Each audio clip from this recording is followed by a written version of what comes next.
કન્યા રાશિ, તમારા માટે આ જૂનનો મહિનો વિશેષ રહેવાનો છે, પણ સાથે એક વાતનું ધ્યાન એવું પણ રાખવાનું છે કે આ મહિને જો કોઈ વિદેશથી નાણાકીય લેવડ દેવડ કરવાની હોય તો એમાં વિશેષ ધ્યાન રાખવું. જે લોકો વિદેશમાં જ છે અને વર્ક પરમિટ કે વિઝાને લગતું કોઈ પેપરવર્ક હોય કે પછી કોઈ સરકારી કામકાજ સાથે તમે જોડાયેલા હોય એમાં ખાસ ધ્યાન રાખવાનું છે. પાછલા થોડા સમયથી જે સમસ્યાઓ ચાલી રહી હતી એ પરિસ્થિતિ હવે તમારા ફેવરમાં આવશે.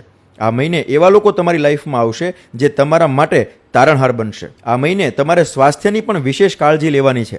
તમારી હેલ્થ માટે કે પરિવારના કોઈ સદસ્યની હેલ્થ માટે ખર્ચા આવી શકે છે, અથવા કોઈ એવા ખર્ચા પણ થાય કે જેના માટે તમે માનસિક રીતે તૈયાર ન હો. કન્યા રાશિના જાતકો આ મહિને કોઈ ચેરિટેબલ હોસ્પિટલમાં દાન કરો અથવા કોઈ ગરીબ વ્યક્તિને દવા લઈ આપો, અને દરરોજ એક માળા ઓમ નમઃ શિવાય મંત્રની કરો. જો તમારી રાશિ પણ કન્યા હોય તો કમેન્ટમાં યસ લખી દેજો, અને આ વિડીયો તમામ કન્યા રાશિના જાતકો સાથે શેર અવશ્ય કરજો.